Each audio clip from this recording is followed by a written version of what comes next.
Hi. So we are, instead of meeting in person this week, we are going to do an online class. And so I wanted to show you how to do that. So when you get into our class, you'll see these different modules. We've been doing these in class, but haven't really been, you probably are looking at the to-do list rather than looking at the module, and that's fine. So this is what we did last week. But for this week, it's probably helpful to look at it in the module format. So you'll see these are all the different things that you're going to complete this week. So you'll notice there's two quizzes.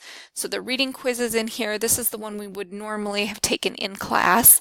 And then this is the chapter quiz, which is the math one that we normally would have, learned about in class, but you would have done it on your own.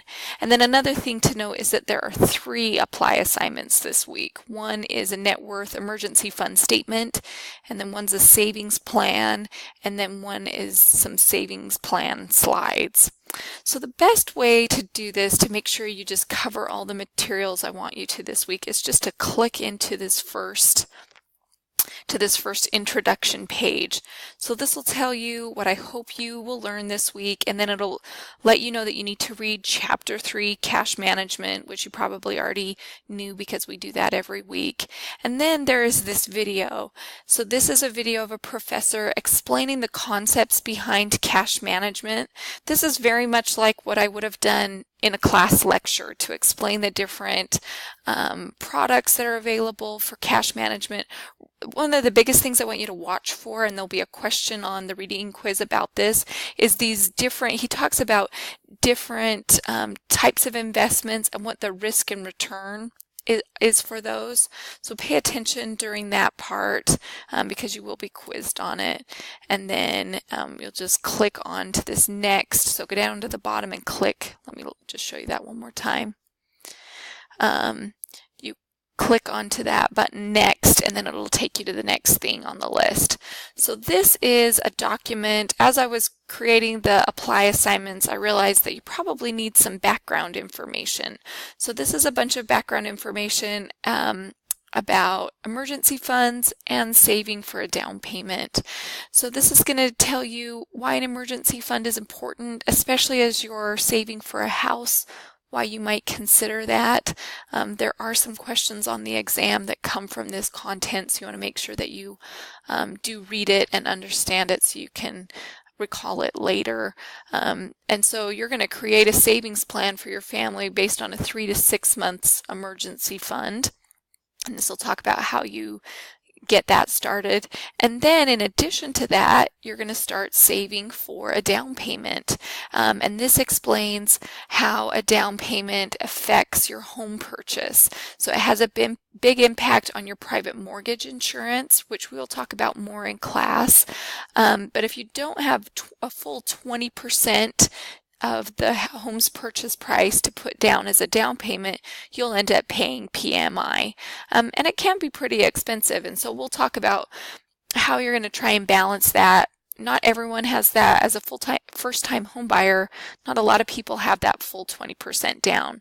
So if you do get an FHA loan, which is a government-backed loan, you can have a smaller down payment, as small as 3.5%, and you will pay the PMI.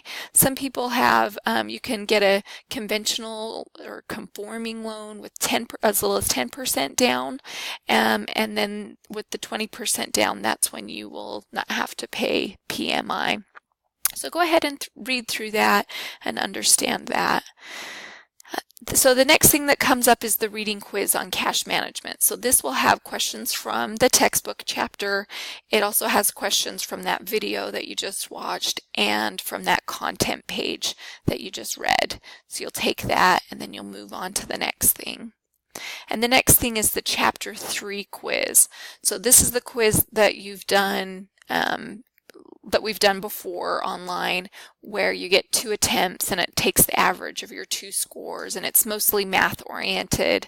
I already took it one time and didn't get the right answer, so this is on my second time, where it helps you out with the different with the solutions. So if you miss it, you will in between get this little help to help you figure it out.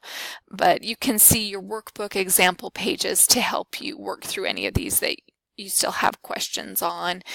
So in this one, Carly has earned $18 in her CD and her original investment was $1,000. What was her effective annual yield?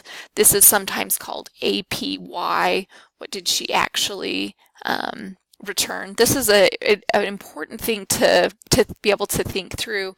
The way you do that is take the amount of interest and divide it by the initial investment. And so if, in this case, it was $18 divided by $1,000, and then her APY, or EAY as they're going to call it in our workbook. APY is what they'll call it out in the world, but EAY is what they call it here, is 1.8%. So similar, the next one's again another one on effective annual yield. Same kind of question. So go ahead and see those examples in your textbook to do that. So as you go to the bottom on this one and click to next, you'll see the first of our 3 apply assignments. So this one is to create a net worth statement. So this one is for your personal assets, not necessarily for the ones in your case study. So you're going to download this document and then create a net worth statement for yourself of what your assets and liabilities are. It does say in here, and as is the case in all of our work, if you don't want to disclose personal information, feel free to make this up. And if this makes more sense to you to do this for your case study, that's fine. There's not going to be a check on, show me your bank statement or anything. This is really just for your benefit, so you can get a picture of, do I have a positive net worth, or where am I at with that? And then it'll kind of give you a starting point of making a plan for the future. So the next thing is to create a savings plan. So this one is related specifically to your case study. So you are going to have to calculate a couple of different things on here. First, you have to calculate what is a 3 to 6 months emergency fund for this family. And this kind of talks about why you would be closer to the 3 or why you might be closer to the 6, but you're going to, for your family, say, here's a number between 3 and 6 times their monthly expenses that they're going to shoot for to have as an emergency fund. Then you're going to calculate what a 3.5, 10%, or 20% down payment would be on your most expensive home purchase. So of those 2 homes, you had your dream home and then you had your modest home. Choose the more expensive one and then calculate what the down payment would be. And then you're going to think about how are they going to save up for that. This is just a quick note. Some people for their more expensive home chose a really maybe a little bit of a big dream on their dream home. This part is going to be less valuable to you if you picked a really expensive $10 million, $50 million home. My suggestion is you go back and revise that and make your dream home. I want both of the homes to be within something that the family can afford. I want you to look at one that's maybe, they're stretching it a little bit. Maybe it's 30% of their take-home pay rather than 25% at the max, and then looking at one that's less expensive. So if you were one of those who picked the really big dream home, you might want to go back and think about something that's a little bit less expensive, just because these assignments will make a lot more sense. And then just as normal, follow through all of these criteria. So this gives you the explanation, and then here's what you're going to be graded on. So list the family's monthly expense, calculate a 3 to 6 a month emergency fund range. And so show me what the range is, then tell me what amount you settled on for the family, provide justification of why that number makes sense for them based on how it was explained above. Show how long it's going to take them. So month by month, if they can save $500 a month toward this, how many months until they have their $5,000 emergency fund? Then you need to calculate. I want to show you working out the math on this amount for a 3.5% down payment, 10%, 20% down payment. Pick which one you think makes the most sense for this family. Are they going to have to go with the smallest one? Are they going to be able to do the full 20% down based on other things going on in their life? Show how long it will take to make that down payment, and then you're going to summarize. So how,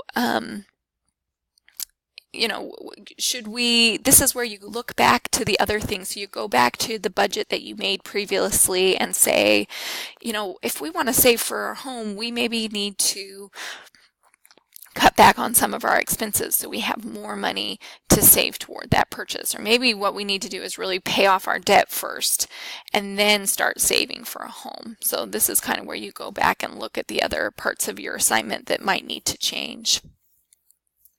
So then finally, you're going to put this into some slides. So this tells you we're going to add slides 6 and 7, 2 more slides to the end of your slideshow.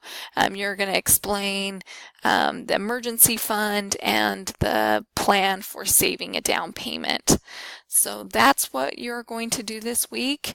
Once you get all of that stuff done, then you're going to be good, and I'll be back next week in class, and we will start talking about what we need to do to move forward from there. So let me know if you have any questions, and I will talk to you all real soon. Bye-bye.